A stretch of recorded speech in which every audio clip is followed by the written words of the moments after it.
anna Muhammadar Rasulullah.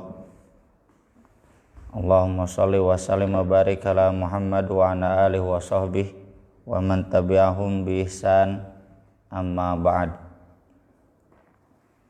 Bab kedua dalam kitab Sahih Bukhari, Kitabud Da'awat, tentang doa-doa adalah babu afdolil istighfar, istighfar yang paling utama.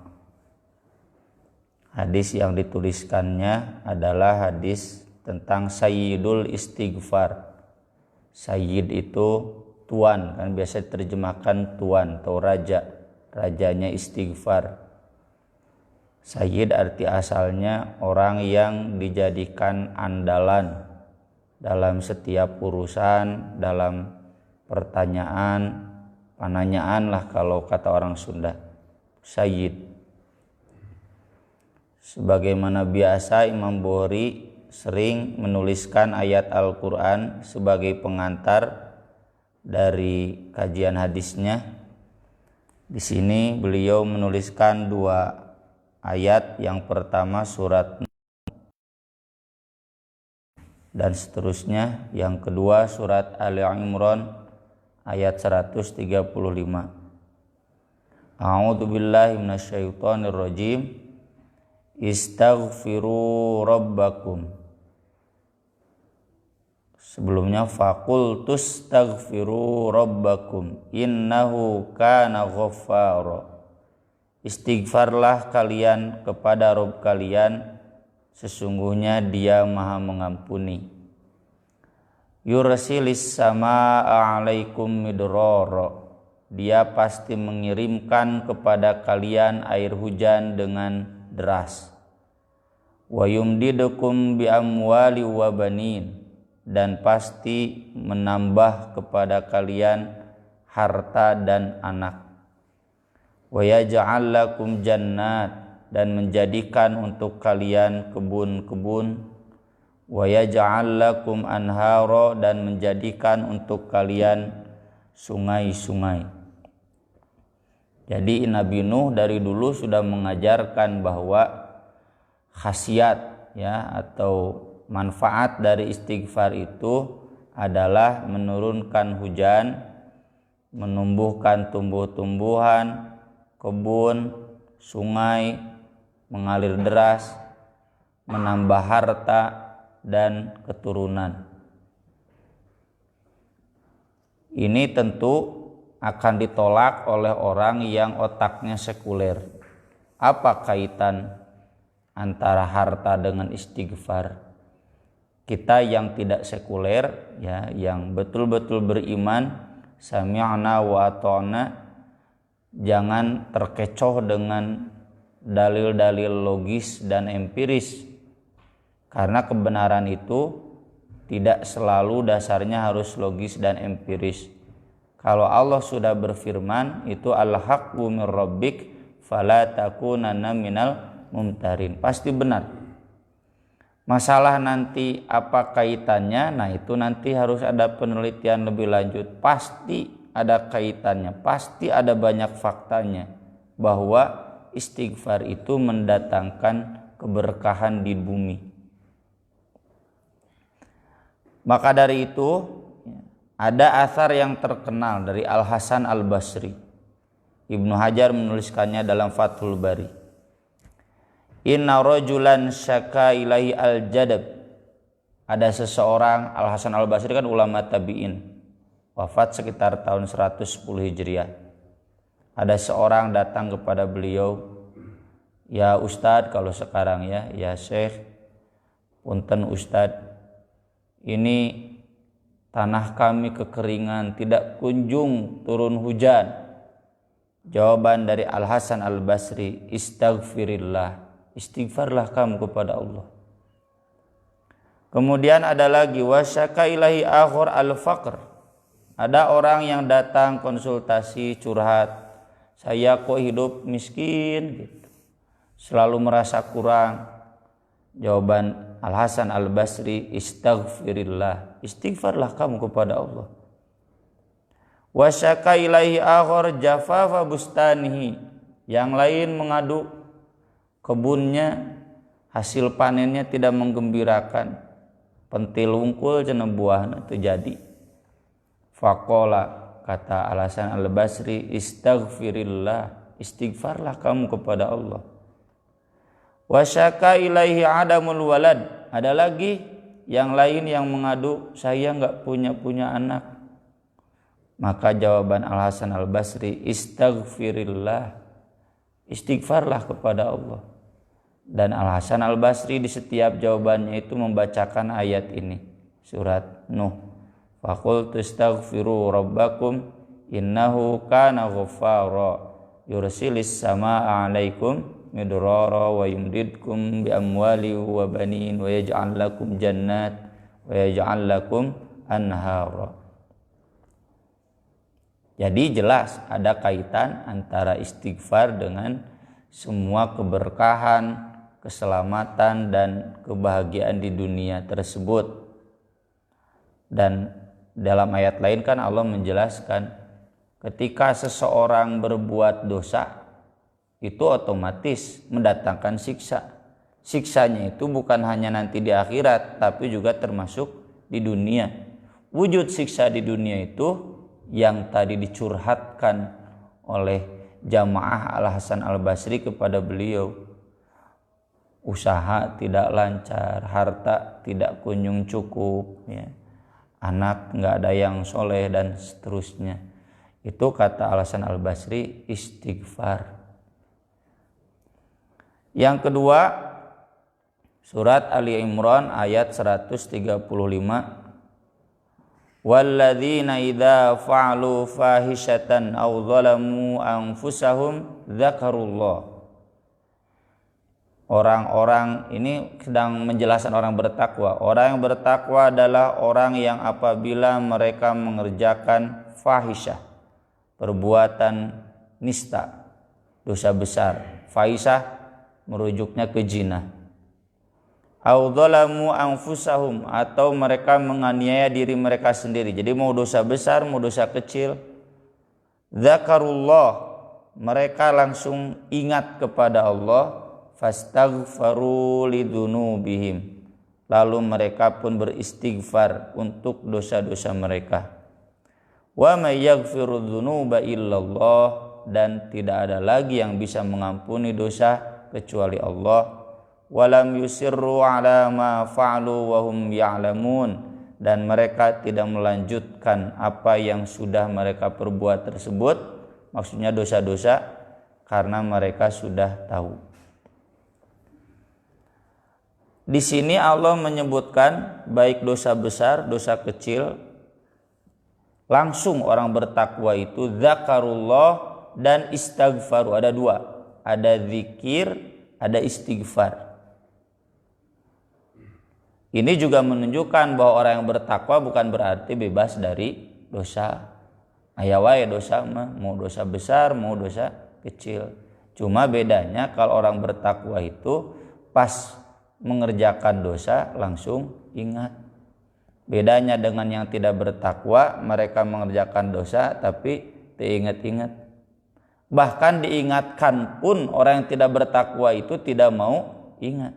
Bejaan salah taradaek narima. Kalau orang bertakwa itu enggak usah menunggu diingatkan oleh orang lain, dia langsung ingat sendiri.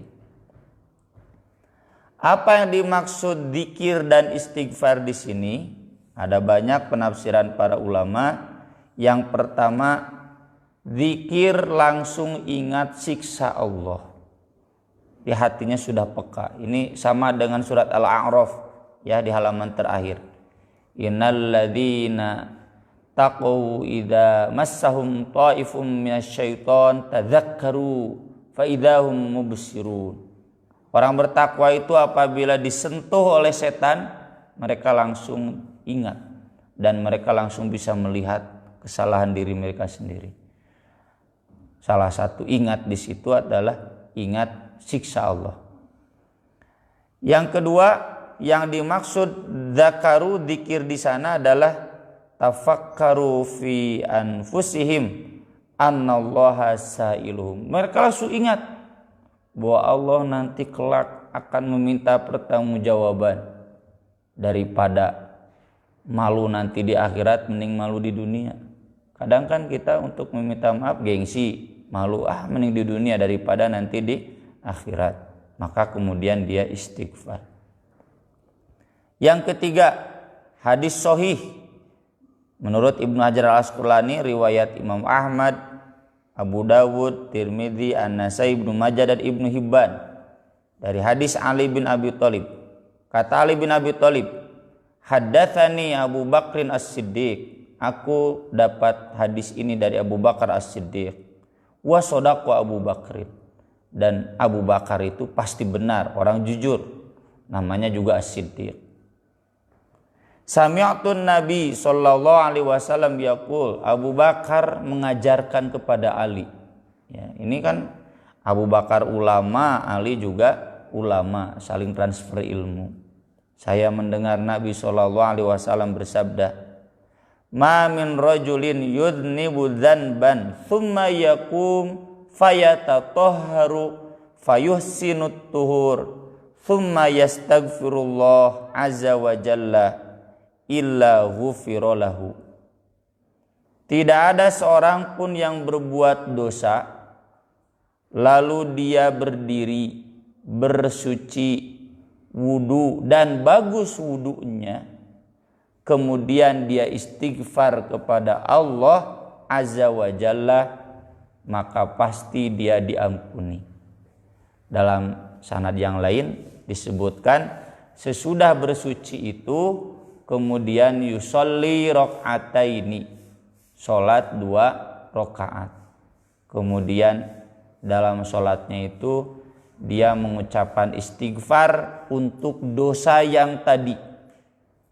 Inilah kata Abu Bakar yang dimaksud dengan walladzina idza fa'alu fahisatan. Maaf, Nabi ya yang membacakan ayat ini. Jadi sesudah menjelaskan tadi Nabi membaca ayat ini. Walladzina idza fa'alu fahisatan aw dzalamu anfusahum dzakarullah. Jadi praktik dari zikir dan istighfar itu adalah wudu, sholat, tulu istighfar. Inilah yang disebut dalam kitab-kitab hadis dengan istilah sholat taubat. Meski taubat tidak mensyaratkan harus sholat, kalau tidak sholat tidak akan diampuni, tetapi jelas sholat taubat ini adalah sholat yang disunnahkan. Sholatnya bagaimana? Ya sholat 2 rakaat kapanpun, khusus untuk menyatakan ikrar istighfar dosa tersebut. Kan kita semua pernah merasakan berdosa, dan dosa itu kalau menurut kita terasa berat, kadang terus mengganjal dalam hati, perlu sesuatu yang bisa melepaskan ganjalan hati tersebut. Nah, sholat ini adalah salah satunya, keur ngemplongkeun hati. Sholat apa? Ya di sini diketahui sholat sengaja untuk mengikrarkan istighfar tersebut.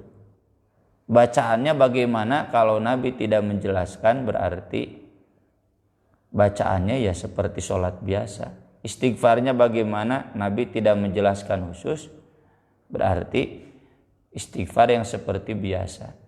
Atau ya karena Imam Bukhari kemudian menyandingkan ayat yang ini dengan hadis Sayyidul Istighfar, rajanya istighfar, berarti yang paling pokok ketika sesudah sholat taubat itu kita baca Sayyidul Istighfar, baik di waktu sujud, di akhir sholat sebelum salam, tahiyat akhir, atau sesudah salam. Kembali lagi ke dalil umum, saat-saat berdoa dalam sholat kan satu ketika sujud, yang kedua di akhir tahiyat, mau tahiyat awal, tahiyat akhir. Tapi kan kalau 2 rakaat nggak ada tahiyat awal, tahiyat akhir atau sesudah salam. Ya, itu saat-saat tepat untuk berdoa.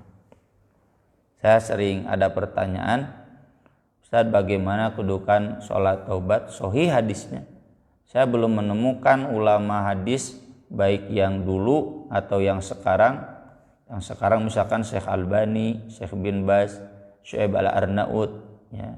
Syekh Albani Salafi, Syuaib Al-Arnaud Syafi'i NU. Para ulama ini para ulama hadis yang menulis kitab-kitab takhrij hadis, ya, untuk ukuran kontemporer, mereka tidak ada yang berani mendoifkan karena memang sanadnya sahih. Ibnu Hajar sendiri di sini mengatakan washahahu Ibnu Hibban, artinya beliau menyetujui penilaian sahih dari Ibnu Hibban. Itulah mempraktikkan zakarullah dan fastaghfaru lidunubihim. Artinya Imam Bukhari hendak menunjukkan kepada kita istighfar yang paling utama itu diantaranya disertai dengan sholat. Hadis Sayyidul Istighfar disampaikan oleh Shaddad bin Aus radhiyallahu anin Nabi sallallahu alaihi wasallam qol. Dalam riwayat Bukhari di sini kalimatnya Sayyidul Istighfar an yaqul, rajanya istighfar adalah mengucapkan, kalau dalam riwayat Tirmidzi Nabi menyatakan ala adulluka ala sayyidil istighfar, maukah kamu kepada Shaddad bin Aus aku beritahukan apa itu rajanya istighfar, tuannya istighfar, istighfar yang paling utama. Kalau dalam riwayat An-Nasai dari Jabir bin Abdullah, ta'allamu sayyidal istighfar, pelajarilah oleh kalian, hafalkanlah oleh kalian sayyidul istighfar. Ya, jadi ada perintah mah berarti wajib, Pak, bapak-bapak, ya, ibu-ibu, ikhwatu iman dimanapun berada, wajib hafal sayyidul istighfar. Apa sayyidul istighfar itu? Allahumma anta rabbi la ilaha illa anta khalaqtani wa ana abduk wa ana ala ahdika wa wa'dik mastata' a'udzubika min syarri ma sana' abu'u laka bi ni'matika 'alai wa abu'u laka bi dhanbi faghfirli fa innahu la yaghfiru dzunuba illa an. Pondok, Pak, ya, jadi harus dihafal. Allahumma, ya Allah, anta rabbi, engkau adalah Tuhanku. Nah, ini kata Ibnu Hajar, beliau menegaskan mengapa ini disebut sayyidul istighfar, karena semua persyaratan istighfar ada. Yang pertama al-iqrar lillahi wahdah fir rububiyah. Ya Allah, engkau adalah Tuhanku. Ini kan ikrar tauhid. La ilaha illa anta, tiada Tuhan selain engkau. Ini bil ilahiyah wal ubudiyah, bukan hanya mengakui Allah sebagai Tuhan, tapi juga siap menyembah hanya kepada Allah. Khalaqtani, engkau telah menciptakan aku. Wa ana abduk, dan aku adalah hambamu. Ini ada ikrar penghambaan kepada Allah, siap beribadah. Wa ana ala ahdika wa wa'dika, dan aku sudah ada dalam janji dan perjanjianmu. Ini ada ikrar pengakuan perjanjian primordial yang dulu diminta oleh Allah ketika kita keluar dari bapak kita. Alastu birabbikum qalu bala syahidna. Jadi tidak menolak, tidak mengingkari, mengakui. Mastata'tu, tapi ada pengakuan keterbatasan. Sekemampuan aku, saki ayatna. A'udzubika min syarri ma sana'tu. Ini sebuah kesadaran. Aku sudah berusaha berlindung dari apa yang amal-amalku yang jelek, dari kejelekan semua yang aku perbuat. Jadi sudah ada kesadaran, cuma ya selebihnya dari itu Allah lebih tahu. Abu laka bi ni'matika alayya, aku mengakui nikmatmu atasku, ada pengakuan atas nikmat. Wa abu laka bi dzanbi, aku mengakui dosa-dosaku, ada pengakuan dosa. Kan taubat itu kan artinya mengaku tanpa penolakan dan tanpa alasan. Kalau mengaku dengan menolak itu bukan tobat. Kamu ya santri yang kesiangan. Enggak, saya enggak kesiangan. Ini kebetulan saja. Gitu. Atau dengan alasan, kamu ya yang tadi pagi kesiangan. Ya Ustaz, mohon maaf atuh dah ini. Nah itu bukan tobat. Tobat itu mengaku tanpa pengingkaran dan tanpa alasan. Kamu kesiangan? Ya Ustaz, mohon maaf, insyaallah tidak akan diulangi lagi. Nah itu tobat. Ya. Jangan banyak beralasan. Faghfirli fa innahu la yaghfiru dzunuba illa anta. Ampunilah aku karena tidak ada yang bisa mengampuni dosa kecuali Engkau. Ini sama dengan ayat yang tadi. Wa may yaghfiru dzunuba illa illallah. Tidak ada yang bisa mengampuni dosa kecuali Allah. Nabi SAW bersabda, man qalaha minan nahar mukinan biha famata min yaumihi qabla an yumsiya fahuwa min ahlil jannah. Siapa yang mengucapkannya di siang hari dengan betul-betul yakin, jadi lain malawung, yang tadi Allahumma anta rabbi pakai hati, keyakinan. Lalu dia meninggal hari itu juga sebelum datang sore, fahuwa min ahlil jannah. Dia akan menjadi ahli surga. Kalau sebelum meninggalnya membaca sayyidul istighfar. Wa man qalaha minal lail wa huwa muqinun biha famata qabla an yusbiha fahuwa min ahlil jannah. Dan siapa yang membacanya di waktu malam dengan yakin lalu meninggal sebelum subuh, maka dia akan menjadi ahli surga. Dalam riwayat lain di waktu pagi sebelum siang. Dalam riwayat lain di waktu sore sebelum malam. Maka dari itu bisa kita simpulkan, setidaknya bagi kita yang bernafsu ingin menjadi ahli surga, dalam satu hari tidak melewatkan sayyidul istighfar setidaknya 4 kali atau minimalnya 2 kali. Karena riwayatnya kan ada 2. Dua-duanya menyebut 2 kali, cuma yang satu siang atau malam, yang satu pagi atau sore. Jadi kalau sempat empat-empatnya patokannya sederhana, beres sholat saja. Beres sholat jangan kita lewatkan sayyidul istighfar. Beres sholat subuh waktu pagi, beres sholat duhur waktu siang, beres sholat asar atau maghrib waktu sore, beres sholat isya waktu malam. Biasakan dan tolong dihafal, kan sudah difotokan ya, dikirimkan ke grup. Ada, kalau enggak nanti difotokan kembali dengan terjemahnya. Dan ini tugas bagi kita semua. Inilah istighfar yang paling utama dengan menghafal dan membaca doa ini. Sebelum ditutup ya, mari kita baca sama-sama. Saya 1 kali, bapak-bapak mengikuti. Allahumma anta rabbi la ilaha illa anta khalaqtani wa ana abduk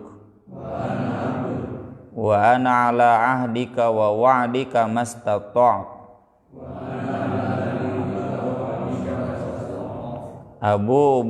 a'udzu bika min syarri ma sana'tu abu laka bi ni'matika alai wa abu laka bi dhanbi faghfirli fa innahu la yaghfiru dzunuba illa anta.